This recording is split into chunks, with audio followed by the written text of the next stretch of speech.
Difficile trovare tanta innovazione nel mondo degli smartwatch come quella che Huawei mette nei suoi orologi. Dopo aver provato, trovate la recensione qui su YouTube, questo Fit 4 Pro, oggi è arrivato il momento di scoprire il gioiello lanciato durante l'ultima presentazione. Sto parlando di Huawei Watch 5. Per scoprire tutto continuate a guardare questo video. Per supportarci nel nostro lavoro è semplicissimo, sono 2 clic, quello per iscrivervi al canale e quello per attivare la campanella delle notifiche, e noi iniziamo.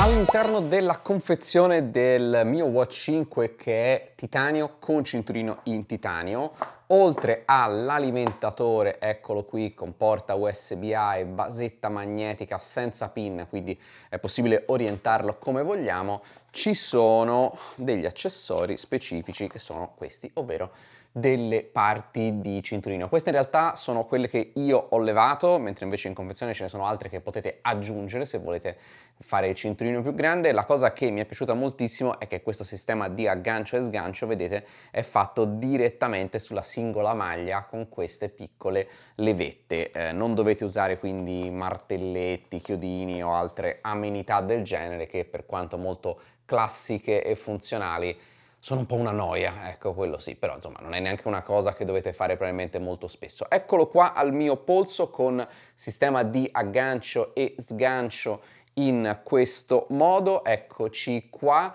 e questo appunto è Watch 5 nella sua variante titanio con cinturino in titanio. È la versione 46 mm, quindi con il quadrante più grande, forse un po' troppo grande per il mio polso, ma devo dire che fra tutti i 46 mm questo è uno di quelli che sinceramente ho ottenuto con più piacevolezza. Boh, forse sto invecchiando, mi piacciono di più gli orologi grandi, non lo so, non sono sicuro di questo. Sul lato destro abbiamo un tasto classico, un tasto con rotellina e feedback della vibrazione che è molto buono, mi è piaciuto più rispetto a quello di Fit 4 Pro che ho qui accanto e che mi capiterà di tirare in ballo, almeno dal punto di vista del confronto, più volte, visto che l'ho provato a breve, sono stati lanciati a breve e ci sono un po' di cose interessanti che voglio dire. Qui abbiamo questo che è il nuovo sensore che si chiama X-Tap, è un sensore che contiene tutti i vari sensori che trovate anche qua sotto, oltre ad un sensore di pressione, quindi non è un tasto che fa click, ma se premuto ha una reazione. Adesso non fa assolutamente niente perché non è indossato correttamente. Eccoci qua. Tra l'altro ci sono vari quadranti, vi faccio vedere, che hanno anche un'interazione estetica con questo tasto, poi ne riparleremo. Se adesso io vado a tappare su questo quadrante e poi tengo premuto su questo sensore, vedete che fa questo effetto qui. È puramente estetico. Quello che succede, mi sto un po' anticipando con la recensione, è che se lo indosso e lo tengo premuto, avete visto, fa un'animazione completamente diversa rispetto a prima, si avvia questo conteggio alla rovescia, che è un one tap sostanzialmente, e vi permette di andare a fare tutte le misurazioni che lui può fare contemporaneamente, mentre invece adesso vedete, se non è indossato non chiude, diciamo, il circuito e se ne accorge e non fa assolutamente niente. Ma torniamo sull'hardware, poi ci torneremo sul software. 58 grammi più il peso del cinturino, supporta 5 atmosfere per quanto riguarda le immersioni. La vibrazione buona questa per questa rotellina qui, un po' forte in generale, devo dire che titanio sul titanio tende a volte a fare un po' di brr brr, un po' di vibrazione dovuta proprio alla vibrazione della maglia fra di loro. Se lo volete un po' più silenzioso scegliete un cinturino classico, diciamo così. Il vetro, anzi il display, è uno spettacolare 1,5 pollici, 3000 nit di luminosità di picco, AMOLED e palesemente con un refresh rate più alto di molti concorrenti. Non è dichiarato, ma questi sono almeno 60 Hz, che vi garantisco sugli smartwatch non sono per niente lo standard come invece sono sugli smartphone. Il vetro è un vetro zaffiro sferico. Che vuol dire? Vuol dire che è curvo in questo modo. Voi lo guardate così e direte no, ma a me sembra piatto. Fidatevi, l'effetto è molto ben visibile. Chiunque lo noterebbe guardandolo per più di un paio di secondi. Il difetto è che crea qualche riflesso in più. Bisogna essere sinceri, si riesce a leggere tutto, però se siete intolleranti ai riflessi questo vetro sferico potrebbe non fare il caso vostro, però l'effetto scenico è spettacolare. La luminosità è veramente straordinaria, in questo caso è automatica ma impostata quasi al massimo perché ci sono le luci di studio qui adesso attorno a me, e dal punto di vista hardware ancora abbiamo Wi-Fi, Bluetooth, speaker, microfono, il sensore X-Tap, ma anche ovviamente qua sotto tutti i più classici sensori per quanto riguarda il rilevamento della salute, su questa parte qui che se non sbaglio dovrebbe essere ceramica, non sono sicurissimo di questo ma dovrebbe essere così.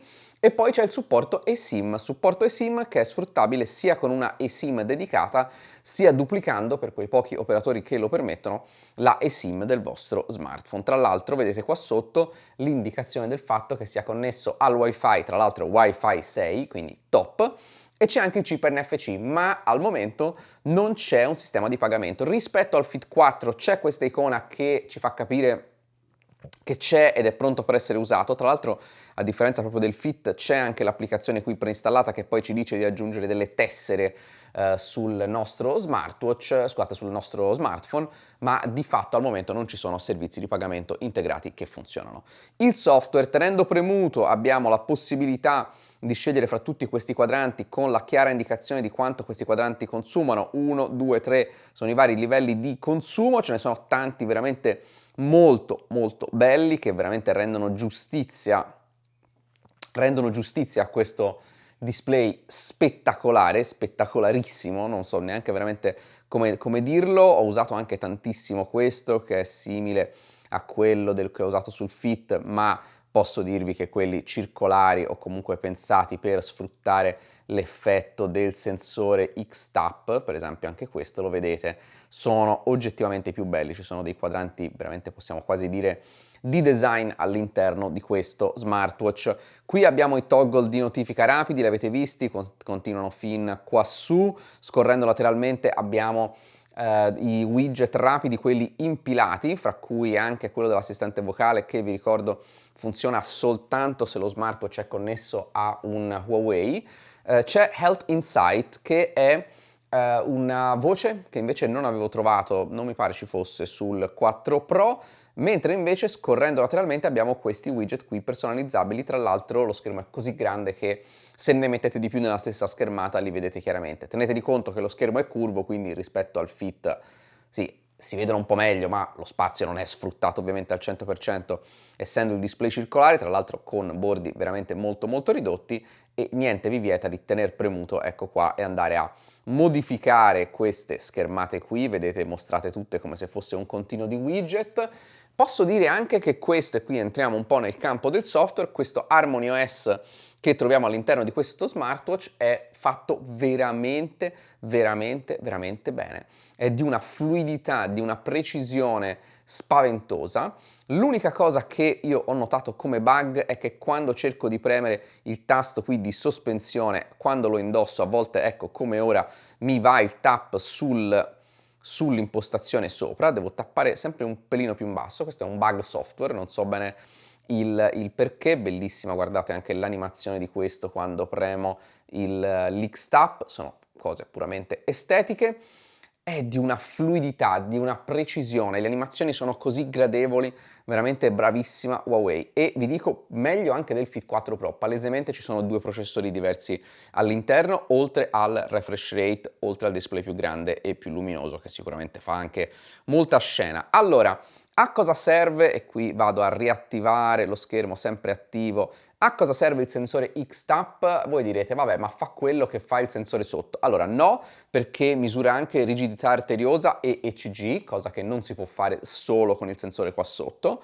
Ma in più il fatto che sia posizionato qui fa sì che la rilevazione puntuale sia molto più precisa, perché pensateci, ovviamente questo dipende da 1000 fattori: sudore, non l'avete stretto abbastanza, avete dei peli nel mezzo. Per carità, questi sensori TrueSense, ma non solo di Huawei, ma in generale, ormai sono precisissime, sono proprio fatti anche per pensare a come fare misurazioni precise anche con i peli, anche col sudore, eccetera, eccetera, ma niente potrà battere voi che mettete il dito direttamente sul sensore.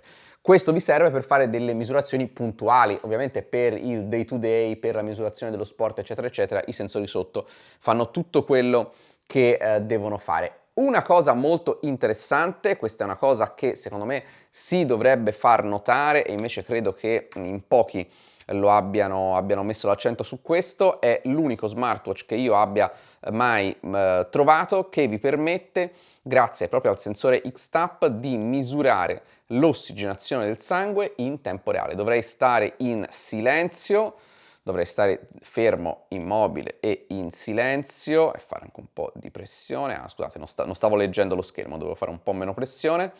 È l'unico smartwatch che conosco che permette di fare una misurazione real time dell'ossigenazione del sangue, quindi non puntuale. Se voglio farla per 30 secondi consecutivi lo posso fare, può essere molto comodo se fate attività sportiva in montagna, se avete dei problemi che riguardano appunto l'ossigenazione del sangue.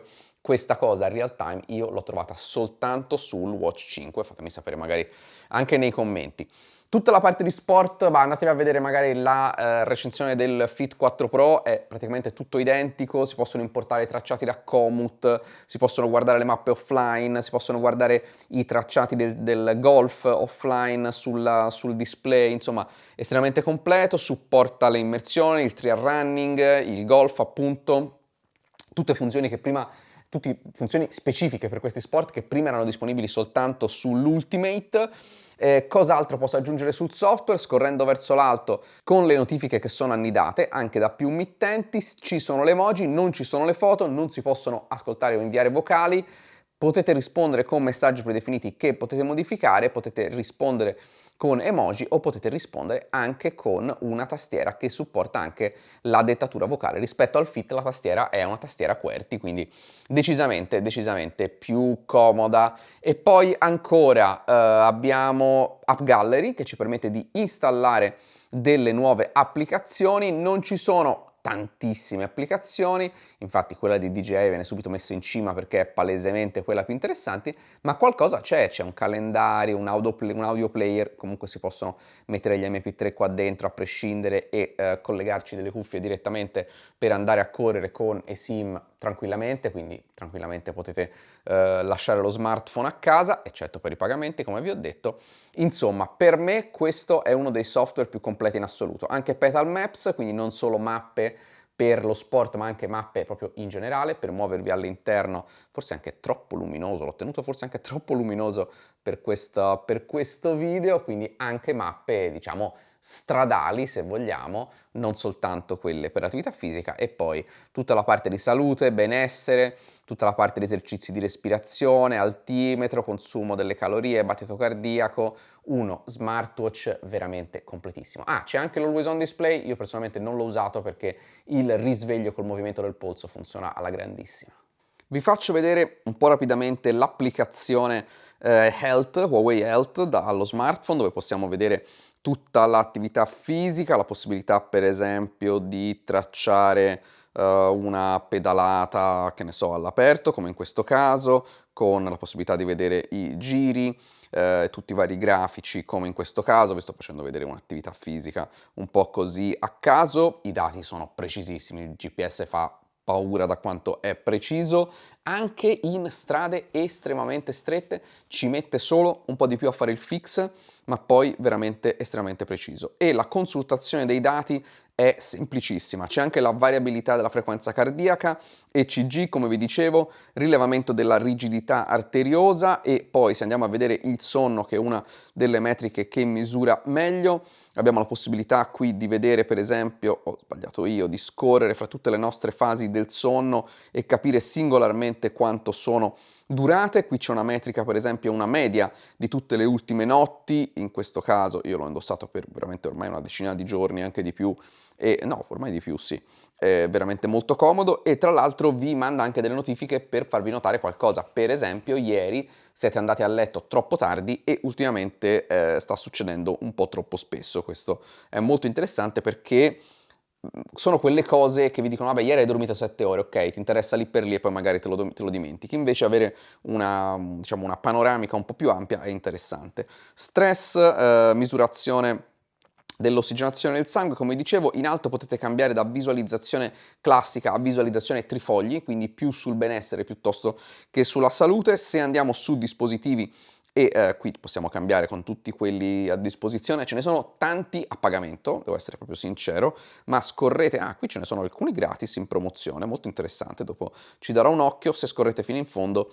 potete andare a guardare quelli gratis e guardate quanti belli, bellissimi ce ne sono a disposizione. Tappando sull'orologio possiamo andare a modificare quali applicazioni devono inviarci le notifiche, a scaricare la eSIM sul nostro orologio, possiamo scaricare le mappe offline per l'attività fisica, come vi dicevo, attivare il rilevamento del respiro nel sonno che di default è disattivato, idem attivare il rilevamento della rigidità arteriosa e ECG che richiedono dell'accettazione di alcune informazioni specifiche, e per il resto tutto quello che vi aspettereste da un'app di questo tipo. E adesso parliamo di autonomia, dove forse Huawei ha dovuto trovare un po' un compromesso. Non è una cattiva autonomia, per niente, ma non aspettatevi una settimana, 2 settimane di autonomia come magari potreste e dovreste aspettarvi da un molto più semplice Fit 4 Pro. Qui probabilmente pesa un processore più potente, un numero maggiore di sensori, un refresh rate, immagino, questo lo dico io, più alto,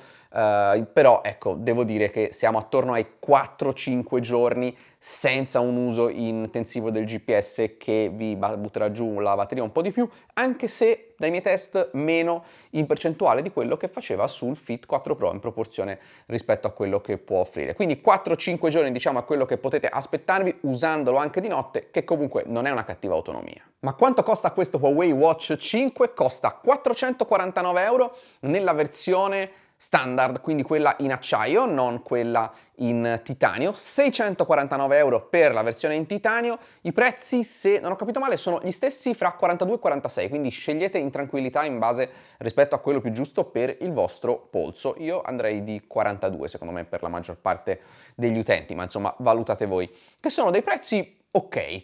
Nel senso, ovviamente il titanio lo si compra perché è più bello, perché vi deve piacere, se vi piace di più, spenderete di più per un materiale che costa ovviamente di più. Se no siamo sui 449 euro, che per un orologio di questo tipo è un prezzo assolutamente allineato. Ve lo consiglierei, sì, se non vi servono i pagamenti in mobilità o se nel caso non abbiate uno smartphone Huawei non pensate che vi serva un assistente vocale, due aspetti su cui sicuramente l'azienda probabilmente immagino dovrà lavorare di più nelle prossime versioni e sui prossimi dispositivi, ma qui vi do un consiglio: andatevi a vedere anche la recensione di questo Fit 4 Pro. Perché? Perché dal punto di vista tecnologico questo è veramente una bomba, trovate il link ovviamente in descrizione. Questo Watch 5 lo comprate perché è un gioiello, è più bello con questo display a cupola, questo schermo circolare più grande, questa fluidità spaventosa, il fatto che ha un sensore in più, il più avanzato assolutamente sul mercato,